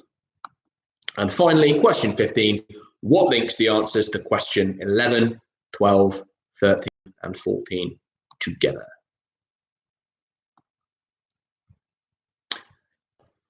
Get your answers in as soon as you are ready. If you want specific questions repeated, stick it in the chat now and I will do that for you. If not, we can get the last answer sheet in. It can get marked. We can go through the answers and John Elder can go to bed, which is the most important thing here.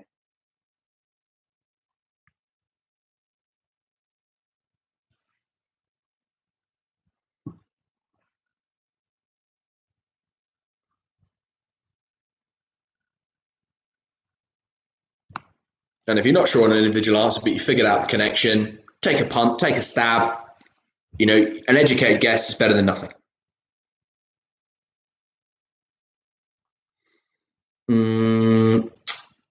Yeah. Yeah, the intention is clear, isn't it?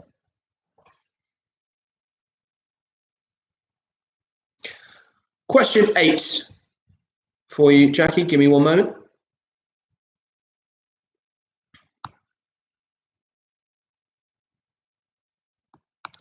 Question 8, Selling England by the Pound, released in 1973, was the 5th studio album by which band? Selling England by the Pound.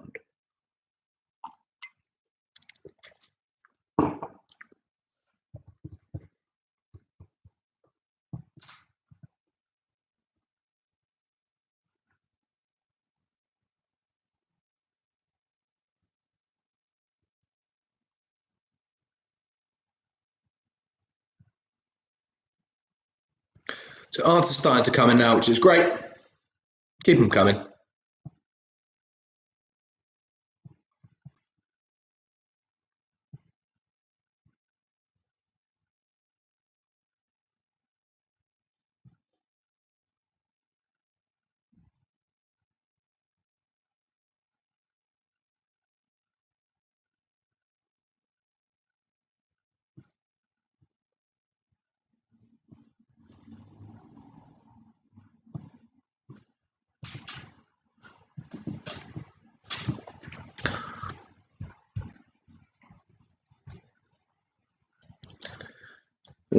Bit slower on this round as people are trying to figure their way through things, but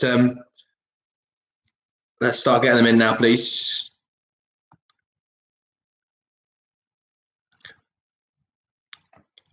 Elder's team are in, so he's probably gone now. Made his Horlicks,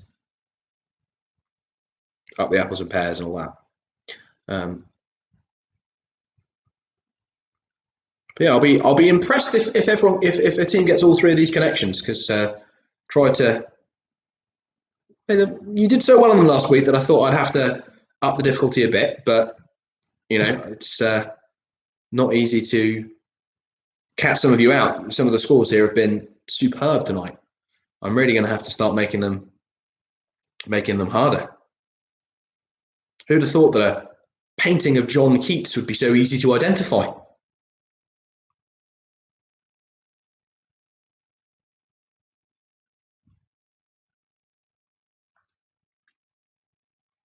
Got to add in a bit of complexity, Jackie. A bit of confusion, bit of misdirection.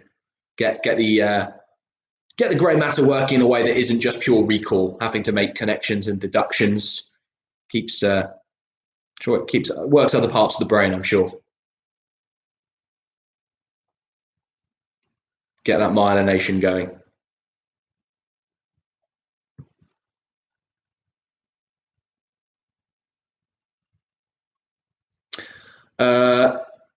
Just waiting on, well, still a fair few actually. About 5 or 6 teams haven't submitted yet. You've got 1 more minute, and then I'm going to start getting cross. I don't really know what I can do. I can kind of furrow my brow and continue to ask you to submit your answers. I can't do much, but please hurry up. I can say that. Although I suppose a slow submission does suggest a lot of head scratching and pondering, which isn't a bad thing. So we've got Lady Cavida still to submit, Pear Tree taking their time, thinking it through, Social Distancing, the Latvians, and that's it. So just a handful of teams now.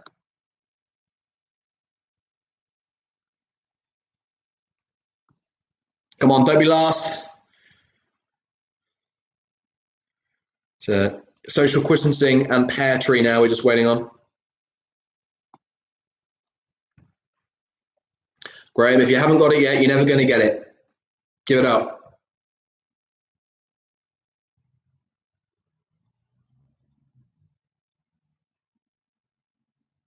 Steph's still kicking herself over not getting Paige and Finn. For the one time I don't watch Love Island, it comes up.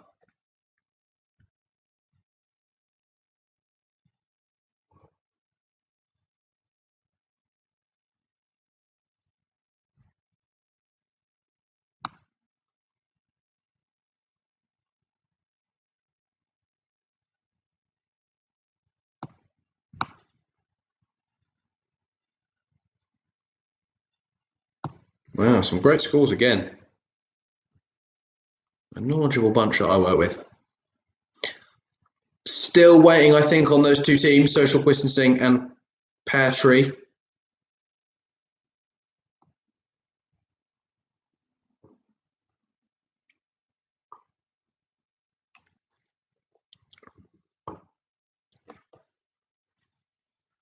Yeah, so just waiting on, I mean,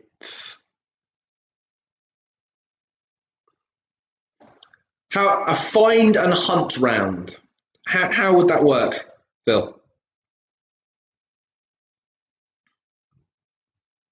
They're in. I was going to say, far be it from me to tell NSB Chair of Governors to get a bloody move on, but thankfully I didn't have to. Okay, so the final set of answers before we announce the final table. So the first set of connections. The quote by J. Robert Oppenheimer upon looking at the destruction wrought by the first atomic bomb in the Trinity test. He said that he was reminded of the words of the Bhagavad Gita. Now I am become death, destroyer of worlds. I'm sure we all have moments where we're reminded of passages from the Bhagavad Gita. But yes, I am become death, destroyer of worlds. Question 2, the game show with the hangman-like puzzles and the device that gives the show its name was, of course, Wheel of Fortune. The song by David Guetta, inspired by spaghetti western soundtracks, featuring the lyrics, we'll find a way to keep the coal night from breaking in, was Lovers on the Sun. And the classic quiz question, and most teams gobbling this one up, the Sea of Tranquility and the Ocean of Storms are found on Earth's moon, the moon. So if we take death, the Wheel of Fortune, the lovers on the sun, and the moon, we might find that a great change is coming to our lives because they are all major arcana from a deck of tarot cards. And we've accepted anything pertaining to tarot cards there. Well done if you got that. Bit obscure. I have a weird soft spot for the tarot cards, but well done for those of you that got that, and most teams did. Question 6: which British journalist and TV presenter hosted That's Life from 73 to 94 and founded the charity Childline? Clean sweep. Every single team got this one right. Esther Rantzen. Bit of a tougher one. About half teams got this one right. The South African teams in the Pro 14, we have the Cheetahs and the Southern Kings. No, and we won't have accepted and haven't accepted just Kings on its own. That's like saying United or, I don't know, Hotspur on its own. It's got to be Southern Kings, I'm afraid. Although I can see why you might have gone and put Kings when we get to the connection. Selling England by the Pound, released in 1973, was the 5th studio album by Genesis. And who was born on Monday, christened on Tuesday, married on Wednesday, buried on Sunday? In the folk rhyme, the sort of folk song, it was Solomon Grundy. So for this connection, we have to take Esther from Esther Rantzen. We have to take the Kings from the Southern Kings.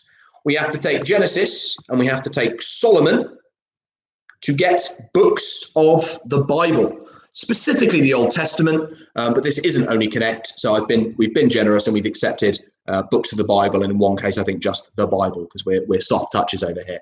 The Song of Solomon, sometimes the Song of Songs, but